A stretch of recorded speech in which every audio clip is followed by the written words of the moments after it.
ready? Yes. Okay.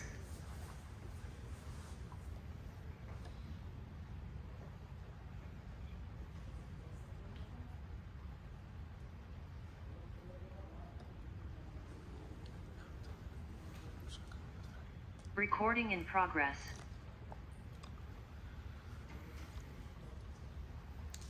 Good morning from the holy city of Monsey, New York.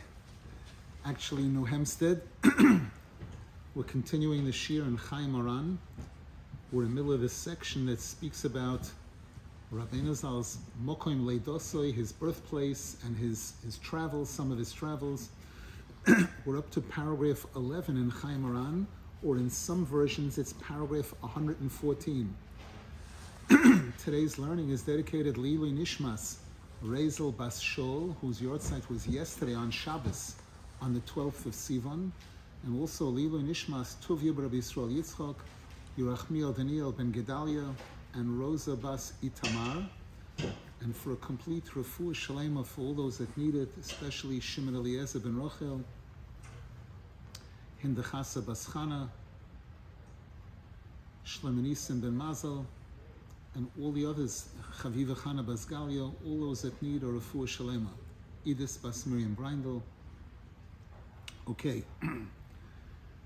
In the year Tafshin Samach, 5,560, which is 3 years before Nasan Zal met Rabbeinu Zal, 3 years before Rabbeinu Zal came to the city of Breslov, Rabbeinu Zal saw, wherever he saw, that he has to go and live in the city of Zlatopolia. And towards the end of that year, on Rosh Chodesh Elul, is when Rabbeinu Zal's daughter Odel got married.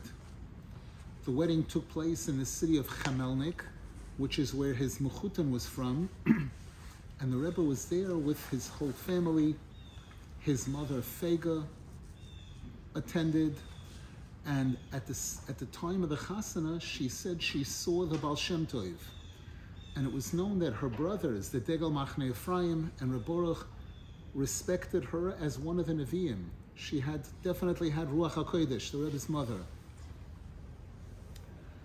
Shortly after that wedding, Rabbeinu Zal did a shidduch with his daughter Miriam, who got engaged to the son of Reb Leib of Volochisk. And as soon as Rabbeinu Zal left his daughter Odel's wedding with his family, he traveled immediately to Zlatopolia and moved in there without speaking to the elders of the community of the Kehila at all whatsoever. Usually a Rav, an important Rav, wants to move into a city. People discuss it beforehand to see what the arrangements are going to be, what his position will be, how the city feels about it. Here, Rabbeinu Zal moved in the middle of the night. He came, rented an apartment, and he's there, period.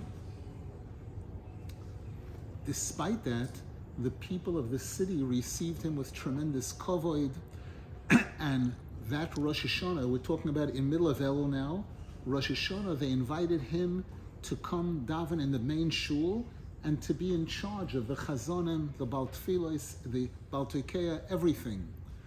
And Rav Nasan Zal writes there were over 100 people that came to be with Rabbeinu Zal at that time for Rosh Hashanah. And Rabbeinu Zal had not made any arrangements for them at all. He himself was sort of a guest in the city, a new arrival. But the people in the city made arrangements for all the guests. Everybody was accommodated, and they treated him with tremendous respect. When it came to Yom Kippur, the Baal Tefillah in the morning, Rabbeinu Zal had arranged, but when it came to Ne'ilah, someone went to daven for the Amid without Rabbeinu Zal's approval at all whatsoever. In middle of davening, he suddenly couldn't speak, couldn't daven, couldn't open his mouth. And he had to leave, he had to step down from the Amud and be replaced by somebody else, which was embarrassing. The Gemara speaks about this, about a person, chas v'shalom, in middle of davening suddenly can't continue, or a person who's a shliach tzibur, and then in middle of davening suddenly can't continue. Afterwards, at night, after the fast was over, Rabbeinu Zal was speaking about how things were on Yom Kippur, and Rabbeinu Zal made a comment that the Medrash Rabbah and the Gemara mentioned that during the time of Avram Avinu had a medal, like a type of coin, that on one side had a picture of an old man and woman, and on the other side it had a picture of a young man and a young woman. And Rabbeinu Zal said that the tefillos here on Yom Kippur were like that coin. In the morning, the father-in-law davened, he led the tefillah, and in the morning his son-in-law davened, and both of them were davening for their wives. Both of them had their wives in mind. And then Rabbeinu Zal said that I had a whole completely different kavanah during the tefillos, because at the time the Russian government, the Tsar, wanted to issue a decree that would make it extremely difficult for Jews to earn a living. Many of the Yidden at that time served as agents for the landowners. There were goyim, wealthy goyim who owned land, properties, and they would hire Jews to be their agents to collect the rent, to manage the properties. And the Tsar wanted to issue a decree that a Jew wouldn't be allowed to do this anymore. And Rabbeinu Zal said, the Satan, whenever I want to try to accomplish something, the Satan works very hard to block me. And this person got up to say Nila, and he wasn't the right person, so I pushed him aside. It seems that this got back possibly to that person, who became super angry and decided, I'll show him. I'll show Rabbeinu Zal. And he went to the town of Shpola, which was about 12 miles away, not that far away, and he told all kinds of terrible things about Rabbeinu Zal to the Shpola Zayda, to the point where the Shpola Zayda decided to make a milchama, a war against Rabbeinu Zal. And sure enough, after Sukkot, immediately after Sukkot, the Shpola Zayda came to Zlatopolia and spoke to all the people. He was looked up to by many people because he was a student of Reb Pinchas Koritza, and he was the oldest leader of the Hasidim that was alive at that time. So people looked up to him, and he used his influence to stir up a tremendous machlokes to get majority of the city of Zlatopolia against Rabbeinu Zal. And Rabbeinu Zal said that during the 2 years that he lived there, it was like sitting on thorns, literally. That's the kind of suffering that he had, because there were tremendous lies that were said about him, things that weren't true at all. Rab Nasan Zal points out, before this incident, the Shpola Zayda had been very friendly to Rabbeinu Zal. But it was now that Rabbeinu Zal moved in to within 12 miles of where he lived, and this person came and made a whole major machlokes. That's what changed things completely, and the Shpola Zayda became a very, very powerful opponent. And Rav Nasan Zal writes, eventually, the most unimaginable Lashon Haras and Rechilas was said about Rabbeinu Zal, and Rabbeinu Zal understood that he had to stay there. He had to stay in the city of Zlatopolia, because he was involved in being mesaking the pigam of Yerovam ben Avot. Yerovam ben Avot, we know, was a giant in Torah, very, very knowledgeable. And when there was a split in the Malchus, in the kingdom, Yerovam ben Avot took 10 tribes to himself, and Rechavam was left with 2. Rechavam was the son of Shlomo Melech, was left with just Yehuda and Binyamin. And Yerovam ben Avot was a major leader of Avodah Zarah. He himself being an idol worshipper, and convinced and forced the Yidden at the time not to be able to go to the Beis Hamikdash and to worship idols. And Rabbeinu Zal said he was involved in being mesaking the pigam of Yerovam ben Avot. One of Rabbeinu Zal's students and close followers, the Trovitz Magid, who was much older than Rabbeinu Zal, he was in charge of 84 cities that he did Magidas. He would travel to these cities to give Musar, and was paid and respected by the people in these 84 cities. And after he met Rabbeinu Zal, who was much younger than him, he told his Talmidim, no more Magid, no more Rebbe, I'm a student now of Rabbi Nachman. Whoever wants can come and join me. So when the Trovitz Magid heard what was going on in Zlatopolia, he said to Rabbeinu Zal, why didn't you tell me? Why didn't you tell me you wanted to come here? I would have made arrangements. I would have come there before and spoken to the people in the city that they should receive you with tremendous kavod. And Rabbeinu Zal said to him, if I would have wanted to wait, I could have come to Zlatopolia in an elegant coach with tremendous kavod and everything, but I couldn't wait. I knew that Min HaShamayim, they wanted me to go right away when I did. Rav Nasan Zal writes that there's a lot that could be written about this, what took place there. It was during that period that Rabbeinu Zal gave the Shiur in Likutei Moharan in the second half of Likutei Moharan, Torah Samach Beis, on Eile Masei Bnei Yisrael. The pasuk begins in the last parsha of Chumash Dvarim. These are the travels of the Jewish people. And Rabbeinu Zal said over there, he quoted the Sefer Asora Mamoros, which says that Eile Masei Bnei Yisrael is the tikkun for Eile Elokecha Yisrael. We know that when the Erev Rav incited the Yidden to worship the Egel HaZahav, there's an incredible story as to how this took place. That when the Jews were about to leave Mitzrayim, and Moshe Rabbeinu understood that the most important piece that they needed in order to succeed in getting out of Mitzrayim and getting through the time of the travel in the desert was the Orain of Yosef HaTzadik. That would be like the battering ram that would ensure that they would get out of Mitzrayim, they would get through the Yamsuf, Kriyas Yamsuf, crossing the Red Sea, and they would make it Teretz Yisrael.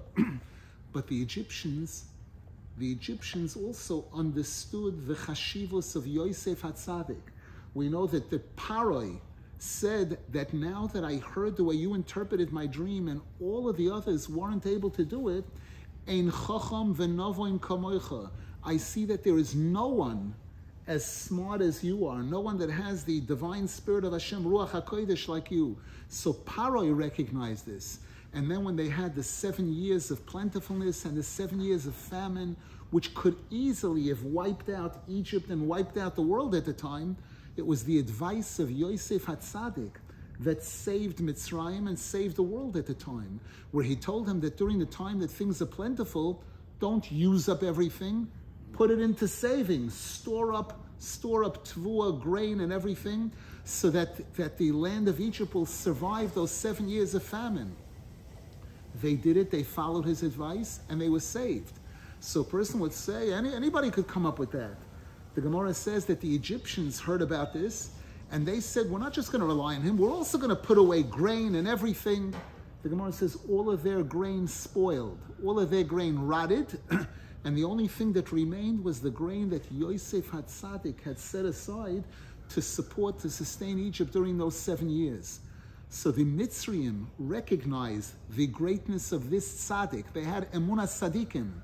And when Yosef HaTzadik passed away, they knew that their source, what provided all the water to irrigate all of their fields, Mitzrayim, is very low down. They don't get rain like Eretz Yisrael, Lahavda, like other countries. So how do all the fields of Mitzrayim support themselves? The Nile River, the Nilus. And they worshipped the Nile River. So when Yosef HaTzadik passed away, they sank his coffin to the bottom of the Nile River as a bracha, because they knew that that's where the bracha comes from. There's a pasuk, brachos l'rosh tzadik. When it came time to leave, and Yosef HaTzadik had made the Yidden promise that when you leave Egypt, take me with you, take me out of here, take my bones with you to Eretz Yisrael to be buried in Shechem. So the question was, how do we find where Yosef HaTzadik is buried?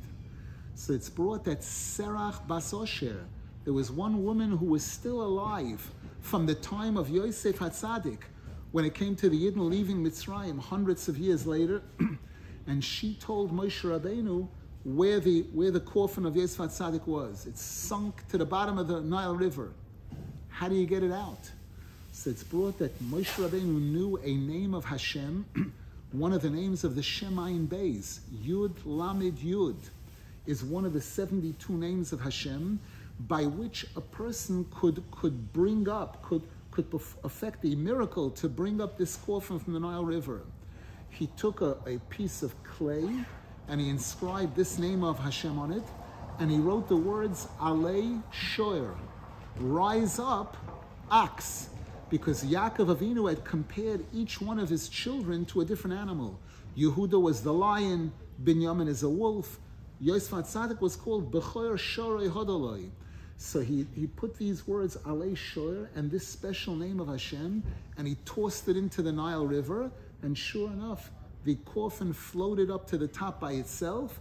Moshe Rabbeinu took it and brought it out of Mitzrayim. What Moshe Rabbeinu didn't see was that there was a child hiding in the bushes that watched all of this, that saw all of this. And this was Micha. This was the child that Moshe Rabbeinu had saved his life. Remember, the Egyptians had said that at one point in time, Paro is not going to give the Jews straw with which to build. You have to find your own straw and build construction, build walls and everything. And whatever you don't finish, we're going to put Jewish babies in the wall to take the place of those bricks.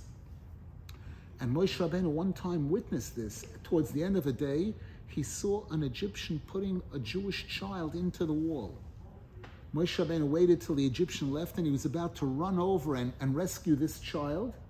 And he heard a baskoil from Shamayim that said, stop, don't do it, leave it alone. Moshe Rabbeinu heard the baskoil, he sees a Jewish baby in the wall, he couldn't contain himself, he ran over, grabbed the child and took him out. And it's brought that child was Micha.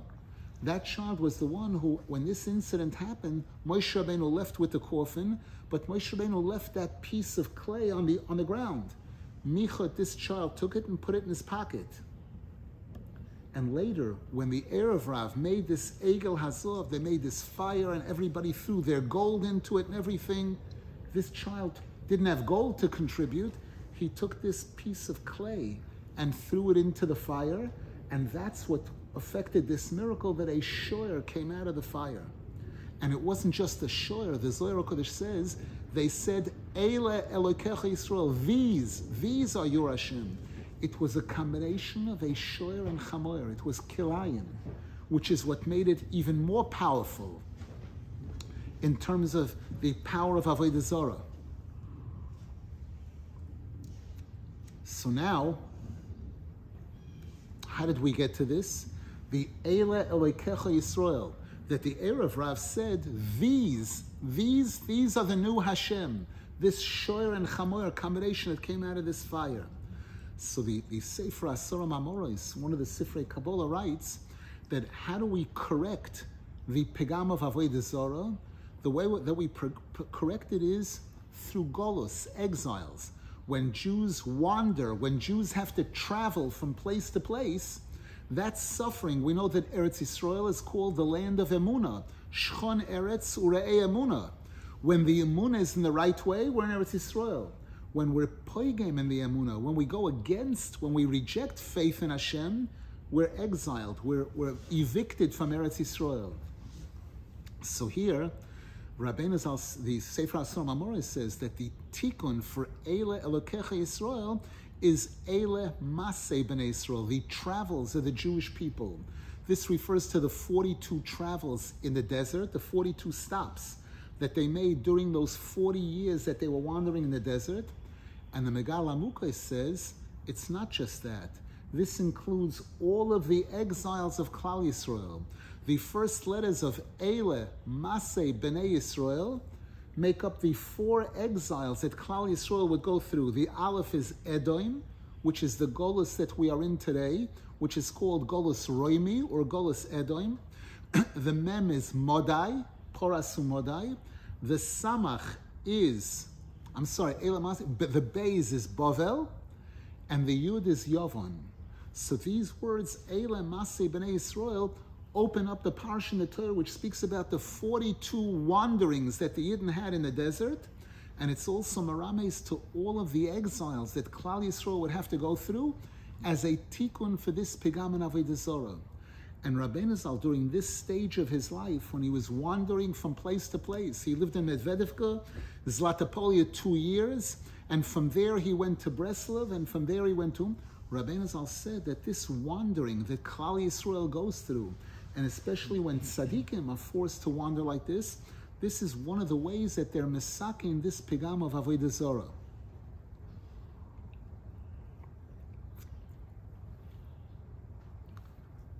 Now, Rav Nasan Zal points out that during the time that Rabbeinu Zal lived in Zlatopolya, he was mekarev many people. He brought many people close to Hashem. And one of his outstanding followers, Rabbi Yitzchok Isaac, who was one of the students originally of the Trovatz Magid, he also became a kurav to Rabbeinu Zal during that period of time. This Rabbi Yitzchok Isaac, Rabbeinu Zal referred to him as a Talmud Chacham Amiti, or true Talmud Chacham. And he became sick. He passed away before Rabbeinu Zal. And when Rabbeinu Zal heard that he was that sick, Rabbeinu Zal traveled to him and he served him. Rabbeinu Zal served him a bowl of soup. And Rabbeinu Zal said, today I was zochet to be Meshamesh a Talmud Chacham Amiti. I served a true Talmud Chacham. He became a kurav during that period of time, that during those 2 years that Rabbeinu Zal was in Zlatopolya. Now Rav Nasan Zal points out that it's important, he feels it important to refute the false claims of people who say that the Shpola Zayda immediately, as soon as he heard about Rabbi Nachman, he was against him. And Rav Nasan Zal says that it's not true at all whatsoever, because when Rabbeinu Zal made his trip to Eretz Yisrael, which was before he moved, a year and a half before he moved into Zlatopolya, it was during the time that he lived in Medvedevka. Upon returning from Eretz Yisrael, he visited the Shpola Zayda at that time in his home, and he was received with tremendous respect. And there was friendship and respect between the two of them. It was only when Rabbeinu Zal moved to Zlatopolya, which was about a year and a half after he came back from Eretz Yisrael, that's when the whole machloikas started. As a result of this individual person, the Baal Tefillah Fernila, and as a result of the fact that Rabbeinu Zal was living in such close proximity to the Shpola Zayda. In a different part of Chayei Moharan, later on, in paragraph 43, which in some versions is 146, there it tells about when Rabbeinu Zal first met up with the Shpola Zayda when he returned from Eretz Yisrael. And it says that when he came to visit the Shpola Zayda prepared a beautiful banquet in his honor, in Rabbeinu Zal's honor, and the two of them sat at the table for the entire night with a number of people talking. And it was an atmosphere of tremendous simcha. Whoever came to the house, the Shpola Zayda said to them, you're my witness that I never have a meal at night. I never eat a Suda at night. It's only in honor of this great person that came to visit me that I'm participating in this Suda at night. The next morning they continued talking with tremendous love and respect. And again, it was only when Rabbeinu Zal moved to Zlatopolya, and as a result of the poison that was injected by that person who wanted a davenila, that's what converted the Shpola Zayda to become an enemy of Rabbeinu Zal. Why do we care so much? Just a moment. And it's brought that the Shepetovka, Rabbi Yaakov Shamshimi Shepetovka, who was one of the leaders of the Hasidic movement at that time, issued tremendous klolos about those people who instigated this machloikis. He used the same wording that was used about the Meraglim, when Moshe Rabbeinu said their tongues should go down to their navel, for the fact that they instigated this type of machloikis. And when Rabbeinu Zal heard about some of the lies that were being said about it, Rabbeinu Zal said, it pains me tremendously that the Shpola Zayda was chosen for this, was chosen to be the one to make this machloikis. And then afterwards, Rabbeinu Zal quoted the Pasuk in Tehillim, Va'ani ere besoinoi, that regarding me, I can look at those who hate me. And Rabbeinu Zal explained that David HaMelech, in saying those words, was actually saying a tefillah to ask Hashem to give him the ability to look at those who oppose him and to be able to understand exactly where they're at, where those people are at, in order to be able to know exactly how to respond, how to deal with this. Question raised, why do we need to know about this? The answer is, number one, this appears, we see this in many places in the Torah. The Torah tells us way in the beginning, shortly after creation, about the machlokes between Cain and Hevel. That Cain had jealousy and resentment towards Hevel to the point where he killed him. And then later on we find by Yosef HaTzadik and his brothers, the Torah tells us, again, it would seem, so painful that this item appears in the Torah. The Torah uses the wording, Vayekanu bo Yaakov. His brothers envied him, they were jealous of him. Vayisnu oisoi, they hated him. V'lo yochlu dabroi l'sholem, and they couldn't have a peaceful conversation with him. And the Torah tells us what this led to. It led to an agreement at one point that they felt it was the right thing to murder him. And instead they threw him into a pit of snakes, and the whole involvement. This appears in the Torah. This is obviously an important topic in Judaism, in Yiddishkeit, to be aware that we're living in a world where there has to be bechira, there has to be free choice. There has to be a balance between light and darkness, between Kedusha, holiness, and the Sitra Achra.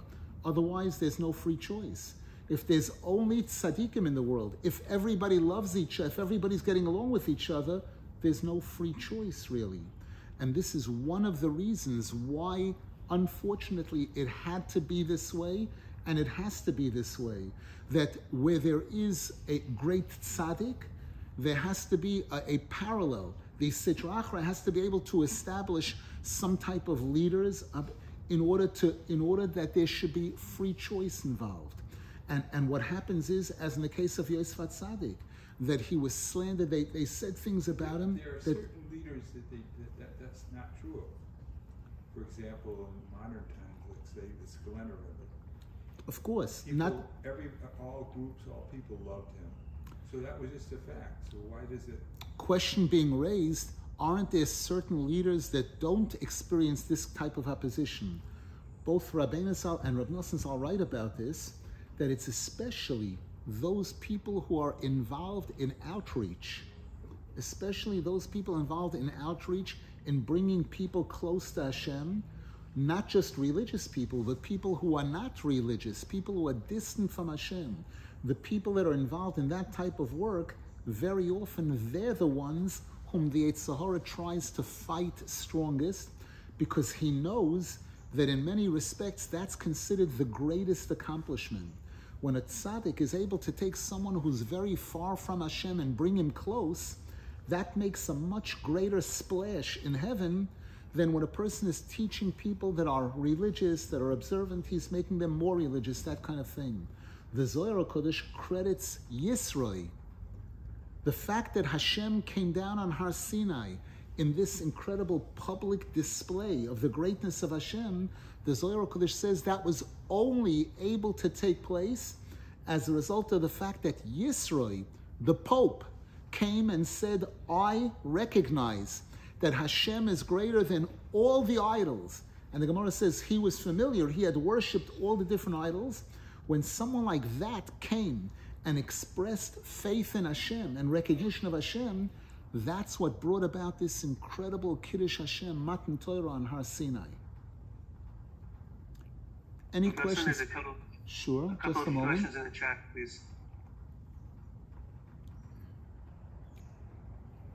Question: could we possibly understand why Rabbeinu Zal said these words about the Baal Tefillah when it could easily result in machlokes? Here again, the same question could be asked about Yosef HaTzadik. Yosef HaTzadik had a dream where in his dream he saw the sun and the moon and all the stars bowing to him. And Yosef HaTzadik understood what this meant. That this meant that he was destined for leadership, to become the leader of Egypt, and eventually all of his brothers would come and be subservient to him, and even Yaakov Avinu, Why did he tell it to them? Why did he have to? Didn't he realize, didn't he see even before he told this to them that they resented him? They resented him because of the Ksainis Pasim that he had, and they resented. And again, what brought the fire against Yosef HaTzadik? It says clearly in the Torah, Vayeshev Yaakov be'eretz megurei aviv. Yaakov Avinu settled in the land where his father had settled. Now the word megurei, there's a lot of other words that could have been used for that. The Medrash points out, be'eretz megurei aviv teaches us that Yaakov Avinu continued the holy work of his father Yitzchak and his grandfather Avraham. He was involved in being Megayer Gerim, in bringing people close to Hashem. So it says, Vayeshev Yaakov be'eretz megurei aviv. Yaakov Avinu continued this holy work of bringing people close to Hashem. Then the pasuk says, Eile toildos Yaakov Yosef. These are the children, the products of Yaakov.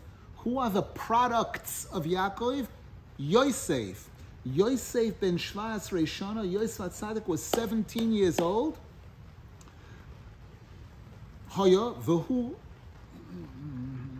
roya es b'nei Vilha v'es b'nei Zilpa b'nei Aviv. And he was the one who shepherded, who had a close relationship with the b'nei Vilha and the b'nei Zilpa, the wives of his father. And then it says, Vayove Yosef es dibosam ro el avim. And Yosef HaTzadik brought the bad words that his brothers were speaking. He went ahead and told it over to his father. Rab Nasan Zal, in Likutei Halachos, in the first volume of Likutei Halachos, expounds on this and clarifies exactly what's going on here. That again, the pasuk begins by speaking about what was the avodah of Avram, Yitzchak, and Yaakov. Their most important avodah was bringing people close to Hashem. In those days, there was no Jewish nation yet. Everyone was non-Jews. And Avram Avinu was involved. Now, did they proselytize? Did they go out, reach out to the Goyim? No. Those non-Jews who sought them out, those were the ones who they were Makari, because we're told that in the Sitra Achra, there are different categories. There are certain groups within the Sitra Achra that are associated with the three klipos that are referred to as Ra Gomor, complete evil. They have no place in the Jewish nation. They're supposed to remain non-Jews.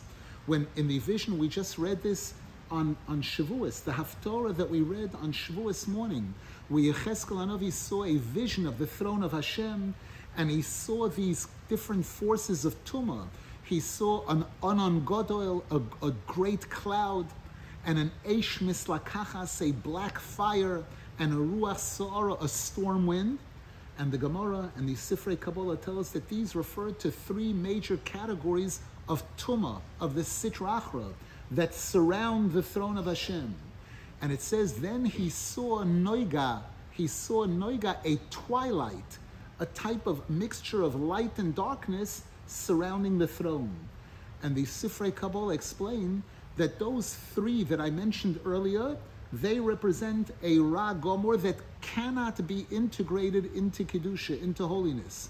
This fourth category, this klip of Noiga, can be brought into Kedusha. It's a combination of good and bad, and the good of Noiga can be integrated into Kedusha, and it's what completes the Kedusha. It's what adds a whole different level of shleimus to the Kedusha. And there are many examples of this. We've spoken about this in the Shiur and Likutei Moharan, Likutei Halachos. So it's brought that Avram Avinu was doing outreach, and Hashem said to him, Ki av hamoin goyim nesaticha. I have appointed you, I've designated you as a father of a multitude of nations. The first letters of hamoin goyim nesaticha spell that word noiga. That Avram Avinu was the leader. Avram Avinu was a tzaddik who was on a level to be able to recognize which non-Jew is from Noiga and can possibly be brought into Klal Yisrael, be integrated into Klal Yisrael, and bring major shleimus to Klal Yisrael, and which non-Jews were from the other three klipos, which should not be integrated. This is the avoid of Avram Avinu. Yitzchak Avinu continued this. Yaakov Avinu continued this. And Yosef HaTzadik continued this. His brothers did not. The Torah points out, the Gemara says, that Yosef HaTzadik befriended the children of the Bnei HaShvochos. Remember, Yaakov Avinu had 4 wives. Rachel and Leah were his official wives. And then there was Bilhah and Zilpah, who were given over as Shvochos. They were maidservants for Rachel and Leah. Lavan, when he gave them over to Yaakov Avinu, they were given over as maidservants. Shvochos. Yaakov Avinu, as a result of the fact that Rachel couldn't have children at first, she gave her maidservant to Yaakov Avinu, Bilhah, for Yaakov Avinu to be able to produce children from her. When Leah saw that she couldn't have any more children, she gave her maid to Yaakov Avinu, which resulted in the shleimus of the 12 tribes. It's brought that these children of Rachel and Leah refused to have contact with the children of Bilhah and Zilpah. They were marachik them, as if they were lower class citizens. And by Yosef HaTzadik it says, V'hu nar es b'nei Bilhah es b'nei Zilpah. He befriended them, he was mekarev them, and the term, Rav Nasan Zal shows from Tehillim, the word Bilhah and Zilpah, there's a pasuk, Belohois osisa, Zilophois, refers to people who are far from Hashem, people that are in darkness, people that are in confusion. And Yosef HaTzadik was the one who reached out to them. And that was one of the reasons why he encountered this opposition, that his brothers resented him, they were jealous, and actually it brought up such a tremendous sinner, such a deep hatred towards him. So we see that this item, unfortunately, appears in different places in the Torah to teach us that this is one of the things that Klal Yisrael has to deal with. We have to deal with the fact, knowing that in order to come close to Hashem, we need tzaddikim. We have to come close to tzaddikim. And we need to know that among the tzaddikim, they're not the same. There's Shammai, the Gemara speaks about Shammai and Hillel, who had completely different approaches regarding outreach. The Gemara tells several example stories where people came to Shammai and they seemed to ask ridiculous questions, and Shammai chased them away.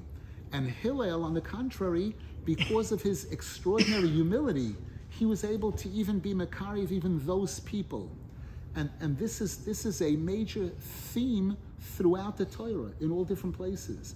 And this is why Rabbeinu Zal understood that he had to make this. There isn't that much elaboration on this. This isn't a major topic in Breslov, but the little bit that is written about it had to be written, had to be known, to know that this is a reality in Klal Yisrael that we have to deal with, and a person has to be able to know how to look at it, how to interpret what's going on.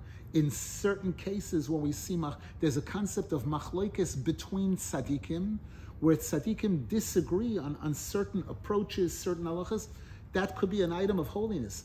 But when a leader goes and attacks another leader and speaks against him, and chas v'shalom accepts lashon hara, those kind of things, and it becomes a whole major campaign, there's tremendous danger, tremendous risk, danger to Klal Yisrael as a result of that. Rav Nasan Zal writes that were it not for this machlokes, Rabbeinu Zal could have turned the world around. He was being so successful, just about anybody that met him became inspired and motivated to become religious or more religious. And the machlokes, unfortunately, is what drove many, many people away.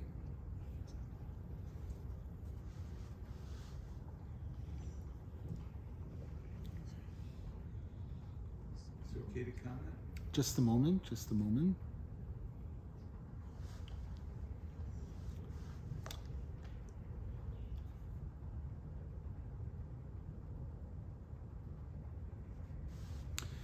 Question, what can we do to avoid falling for something like what happened to the Shpola Zayda, even though we don't understand everything? And the answer is, Rav Nasan Zal writes in Likutei Halachos, be careful, don't speak against any Jew, and certainly don't speak against a Jewish leader, people that could be perceived as tzaddikim. Rabbeinu Zal writes in Sichos Saran that if a person wants to be zocheh to have hasmoda, hasmoda means a thirst for Torah, which drives the person to spend hours studying Torah. One of the most important things to make that happen is to avoid speaking against a Jew, any Jew. Because every single Jew is a letter in the Torah. The word Yisrael, we are called Bnei Yisrael. The word Yisrael makes up the first letters of Yesh, Shishim, Ribui, Oisi, Ois Torah. There are 600,000 letters in the Torah corresponding to the 600,000 Jews. We know in a Sefer Torah, if one letter is off, the Sefer Torah is puzzle. You cannot read from that Sefer Torah. So if a person speaks against a Jew, chas v'shalom, that person makes the Torah, chas v'shalom, puzzle to them in a sense. That will diminish tremendously that person's desire to learn Torah, their love for Torah. That's in general. When it comes to speaking against tzaddikim, there a person is running a tremendous, tremendous risk. We find when we speak about Moshiach, when Yaakov Avinu gave the bracha, when he was about to pass away, and he spoke to each one of his children, when he spoke to Yehuda, Yehuda was one of those who, when he heard the plan that his brothers wanted to make to kill Yosef HaTzadik, Yehuda spoke up and said, what are we going to get? What are we going to gain from this? What are we going to benefit if we murder him? He said, at least let's put him in a pit of it. We'll sell him. We'll sell him as a slave. He tried to convince the brothers not to kill him. So when Yaakov Avinu speaks to each one of his sons, when he speaks to Reuven, right before he passed away, he rebukes him because Pachas Kamay, that Reuven jumped, Reuven interceded regarding when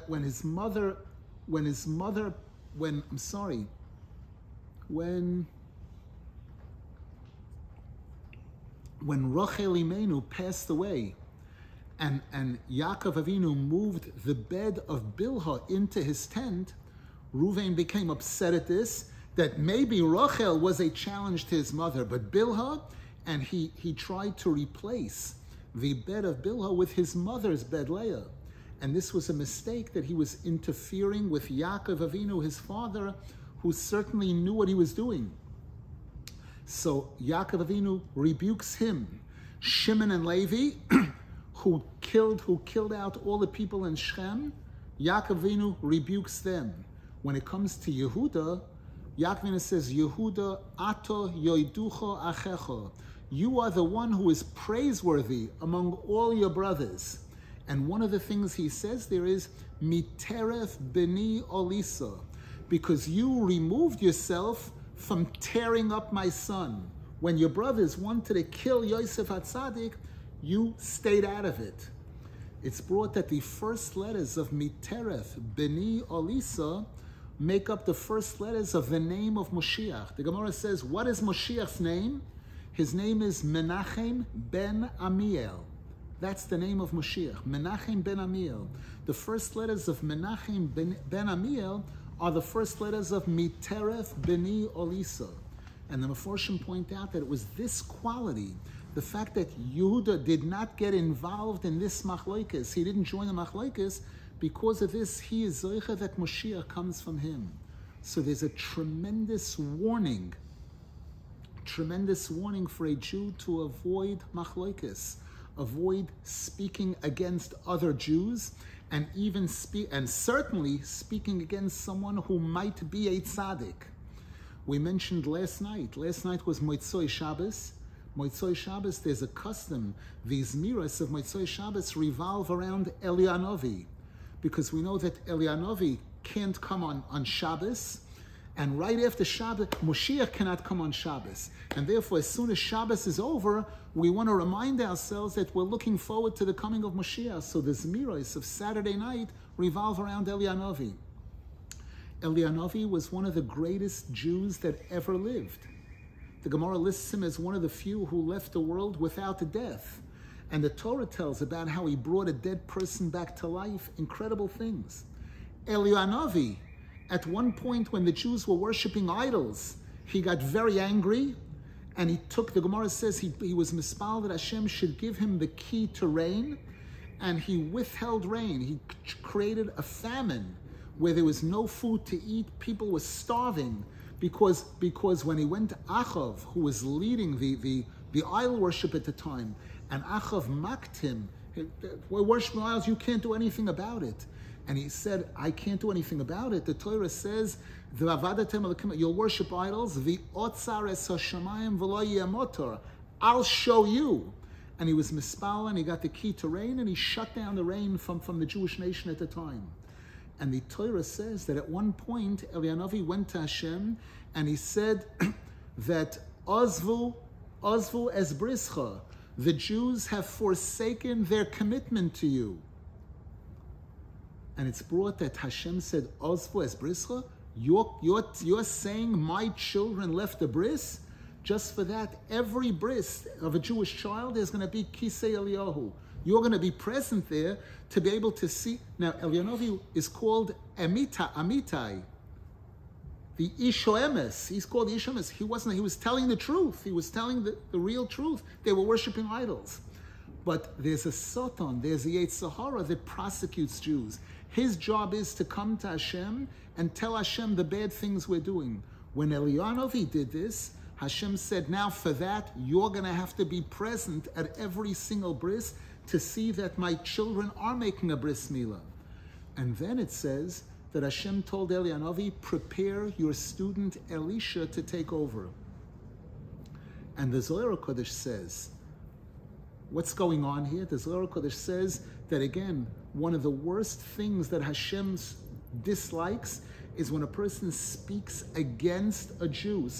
And even though this was Eliyahu, and even though what he was saying was the truth, because he took that position, Hashem said, time for your student to take over. Your mission is finished, is completed. From here on in, your student Elisha Navi takes over. So in terms of us, we need to know that this is one of the major pitfalls, one of the major stumbling blocks that the Yetzer Hara uses to cause trouble. We just finished, before Shavuos, we completed Sfiras Omer, and we're told about 24,000 students of one of the greatest rabbis that ever lived, Rabbi Akiva, who's considered equal to or superior to Moshe Rabbeinu in Chachma. And these students of this greatest Rebbe, who certainly had kosher tzitzis and kosher tefillin and kosher mezuzahs and glatt kosher food, everything. Just one area that they weren't perfect in, the mutual respect to each other. And Hashem said, don't need your tzitzis, don't need you. And there was a magefa where 24,000 tzaddikim passed away. So how much more so do we need to know to be extremely, extremely careful? There's a pasuk, shomer piv uleshoinoi, shomer mitzores tzores nafshoi.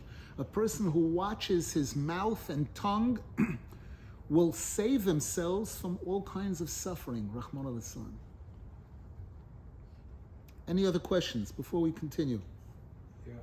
Rabbi, one should not speak against another Jew under any circumstances whatsoever, because this is, I mean, I could, bring up examples, but I don't need to. I mean, there are some people who behave in a way that has to be spoken against, I would think, but if you're going to be silent forever, you're, in a way, being an accomplice to all this.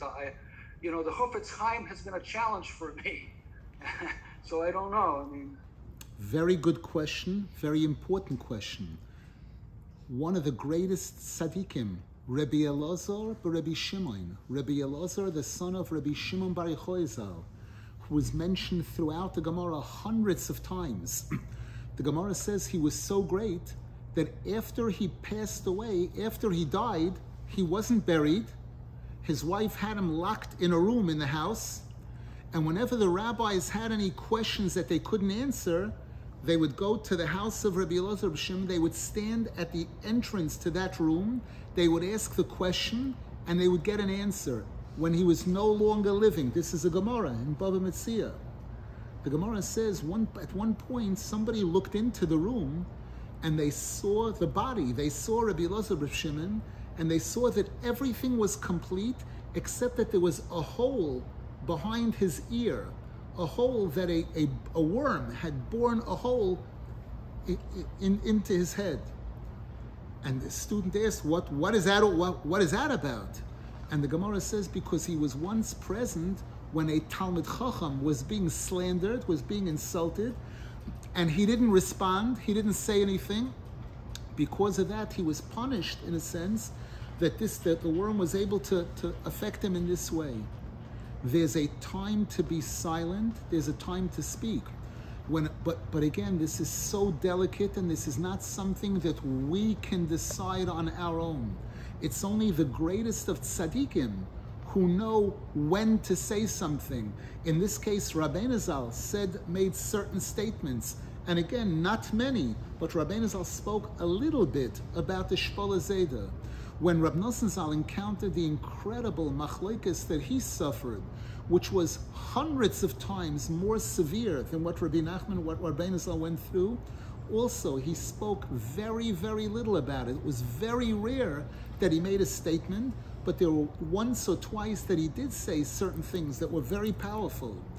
In terms of us, we need to know to be very, very, that it's not something for a person to jump into in any way, to be very careful.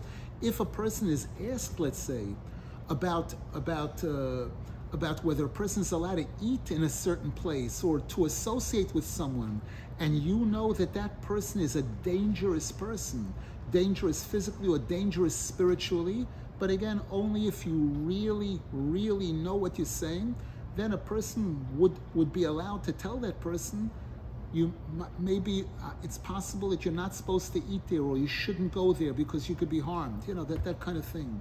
But again, this is a delicate issue which a person should not decide on their own, only when consulting only a Talmid Chacham who knows that the Torah tells us certain instances when a person is required to speak up.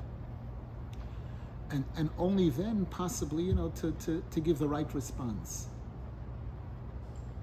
Thank you. Also, if you don't mind, going back to Moshe not stopping from saving Micha. The voice from Shemayim came and told him not to, and he defied that. And this is amazing. Do you know why that? Why he defied it and prevailed? The answer is because he was Moshe Rabbeinu. The Zohar HaKodesh says in one place, Rav Nasan Zal quotes this in the Likutei Halachos, that Hashem said about Moshe Rabbeinu, I know that your only desire in your life was to bring people to me, was to bring people close to me, was to honor me and respect me. And again, Moshe Rabbeinu couldn't, it seems, the way that it's presented, couldn't help himself. He couldn't stand by watching a Jewish child die in this kind of way, being buried alive, being put into the cemented into this wall alive. He couldn't help himself in a sense. Obviously, there's much, we're learning this on our level. There could be much deeper secrets involved. We know that in the Torah there's Pshat, Remez, Drush, Soy, there's levels, but the way it's presented to us is the way I mentioned it over here. That even we know now, we just had a shiur yesterday at Shalashuras. The Gemara says that Hashem says, I rule over everything. I rule over heaven and earth, everything in it. Me Moshel be. Who rules over me? Who is my boss? The Gemara says tzaddik. The tzaddik rules over Hashem.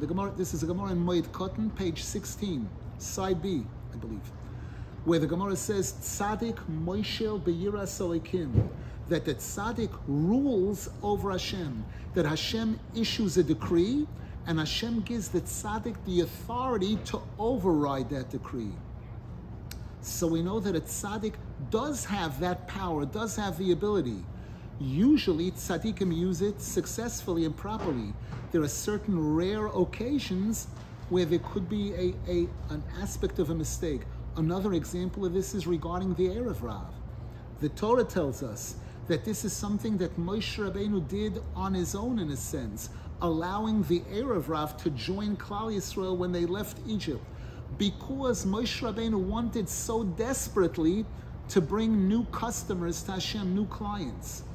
And unfortunately, when the Erev Rav were the ones who instigated all the trouble and suffering that the Jews had in the desert, when Hashem speaks to Moshe Rabbeinu, he says, Amcha, your nation, your people have made, when Hashem said to Moshe Rabbeinu, Lech Reid, when Moshe Rabbeinu was up in heaven for those 40 days, and Hashem says to him, Lech Reid, go down, Ki Shiches Amcha, because your people, your nation has destroyed everything. And the Zohar Kodesh points out, what's Amcha? Meaning the ones who you were Makarev, who I didn't tell you to be Makarev. And Rav Nasan Zal writes about this, quoting the Arizal, that was Moshe Rabbeinu really wrong? It wasn't. The Erev Rav was supposed to become connected to Klal Yisrael, but it wasn't the right time. It wasn't the right time. At that point in time, it wasn't ready for that to happen. And Rav Nasan Zal, in Likutei Halachos, in Hilchas Gzela, has pages of incredible revelations showing how this is the test of the great tzaddikim very often. The test is that ability to wait till the right time. The tzaddik's love for Hashem is so powerful. They want so much to do good, to accomplish, that sometimes it's extremely difficult to hold back, to wait when it's not yet the right time. And when you try to do something before the right time, unfortunately, usually there's consequences. In the case of the Erev Rav, we see there were horrific consequences that were involved in this. But again, we're learning this on our level. There's levels and levels of depth regarding these stories in the Torah. In the Sifrei Kabbalah, Sifrei Chasidus, there are incredible revelations regarding all of these stories that we're discussing. Okay, thank you. It's fascinating, the power of tzaddikim. Thank you very much. Anyone else, please?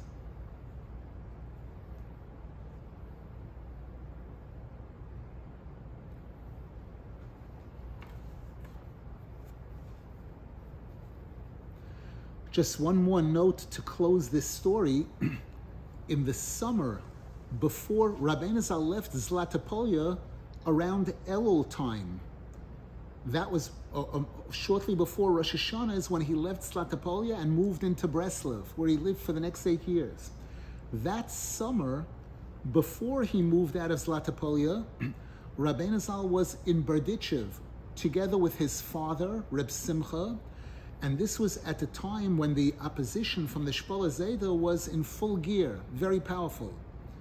And during this campaign, the Shpola Zayda said that he's going to bring letters from all the great tzaddikim. They're all going to sign on a cherem against Rabbeinu Zal to say that they agree with the Shpola Zayda against Rabbi Nachman. What ended up happening was the exact opposite, that there were letters that arrived from Reb Levi Yitzchak Berdichev, Reb Gedalia of Linitz, who was the Sofer of the Baal Shem Tov, Reb Baruch Meshebush, Rabbeinu Zal's uncle, Reb Zelvov of Charno Ostra, Reb Avram Kalisker, and Rabbeinu Zal's Mechutanim, both of his Mechutanim, Reb Levi Shavolichisk, Reb Avram Dov Chamelik, all of these tzaddikim wrote letters showing tremendous support for Rabbeinu Zal and contempt for the Shpola Zayda. This is in writing. And the Shpola Zayda ignored this and continued with the machlokes. So that summer, Rabbeinu Zal went to Berdichev with his father, where there was a gathering. Many of these tzaddikim had gathered there because Rabbeinu Zal's mechutin, his consuegro, Reb Leib Volochisk, was making a wedding for his son. So there were a number of these leading rabbonim there, and they decided to make a cherem, to put the Shpola Zayda in cherem for coming out in such an ugly manner against a Talmid Chacham. We know that in Halacha, in the Shulchan Aruch, it says that when someone chas v'shalom insults a Talmid Chacham publicly, that's one of the things that requires a cherem chas v'shalom. So this was all prepared and ready, and there was a person who came and spoke to Rabbi Levi Yitzchak Berditchev and said to him, even if you're right, all of this is right, you don't want this in your city. You don't want this kind of thing, this document, this cherem to be imposed in Berditchev. And because of this, that process was stopped. It never took place, despite the fact that Rabbi Levi Yitzchak himself treated Rabbeinu Zal with tremendous honor and respect and supported him from beginning to end. But he decided he doesn't want this done in his town, in Berditchev. And this is why this didn't happen. And afterwards, when Rabbeinu Zal left Berditchev, he went to the city of Tulchin. From there, he went to the city of Tulchin, and it was there that he had a meeting. There were people from Breslov that came to Tulchin to invite him to come to the city of Breslov to take a leadership position there. And the city of Breslov at that time was under the jurisdiction of Rabbeinu Zal's uncle, Reb Baruch Mezhebush, who also agreed that this was a great idea for Rabbeinu Zal to go to Breslov. And sure enough, that's how that took place. Eventually, shortly before Rosh Hashanah, a little bit before the beginning of Elul, Rabbeinu Zal left Zlatopolia completely and moved to the city of Breslov. And this is really where one of the most important chapters in his life takes place. We'll continue this in Yitz Hashem in the next Shiur. Any questions before we close?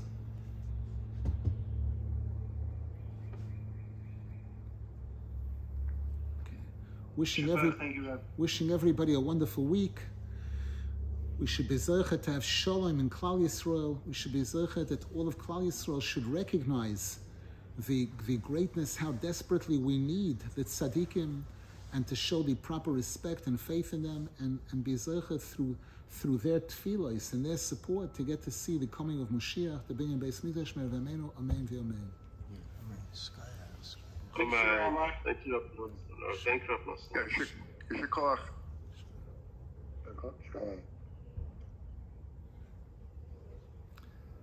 We have